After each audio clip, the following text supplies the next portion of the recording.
Hi, this is State Representative Josh Bashline, and welcome back to another episode of Have You Heard About the 63rd?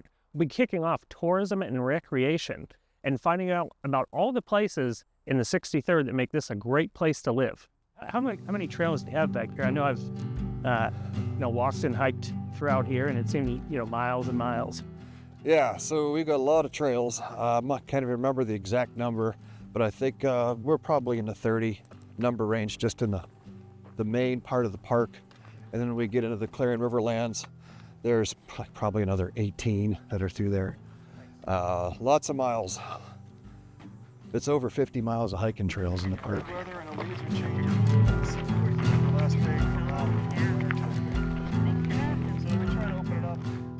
I've been enjoying the hike so far, but I think it's about time, we introduce yourself to the folks at home. How long have you worked here? What do you do?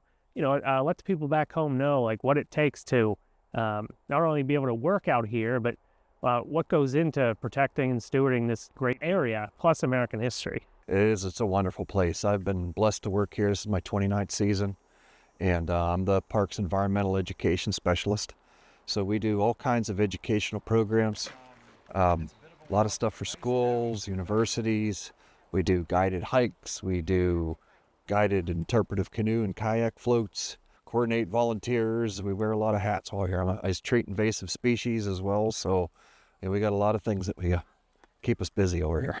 Now, I know the legislature works hand in hand with DCNR, and we're some things I can help either bring awareness to what you do, things that we can help out. In 2013, we found a hemlock woolly adelgid here at Cook Forest. We've been busy treating that, and thankfully, we've had a lot of help from Harrisburg over the years to help us treat the invasive bugs problem that we have. And the hemlock woolly adelgid is a tiny insect that will defoliate these hemlock trees. And so we've been very active last 12 years treating. And then we have invasive plants that we've been busy dealing with as well, mostly along the river. So having that access to those funds to be able to continue to do that work is huge. It's like 100 years ago, they were fighting to save the park so that it wasn't timbered out. And now we're fighting to save the park so these little tiny insects don't kill all the old growth hemlock trees.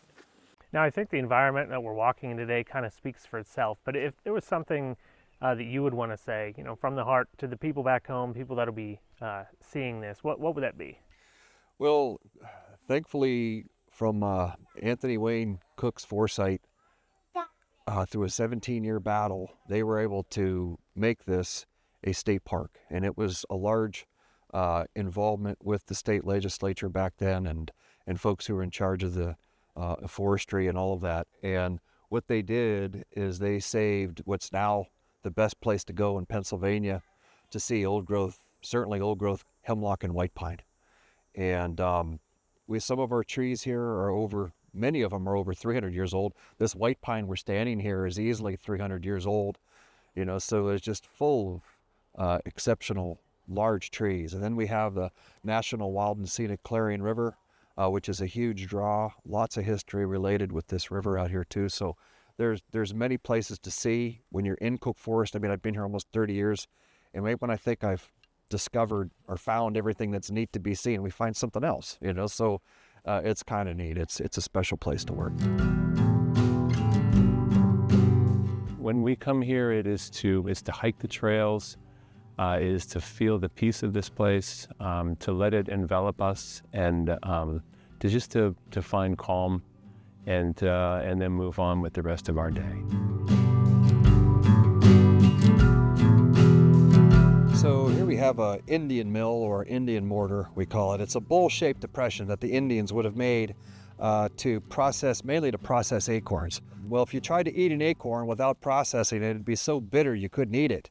So how you got rid of the bitterness would be to, let's say, break the husks off and mash them down, but you'd put water in this little bowl here, and you'd mix it up. And then you'd take the mash out, and then you'd kick the water out. And then it would be like a powdery consistency, almost like pancake consistency. And then they could make stuff out of it, and it was like a ready-made portable food they could take with them that would last for several weeks, if not more than a month.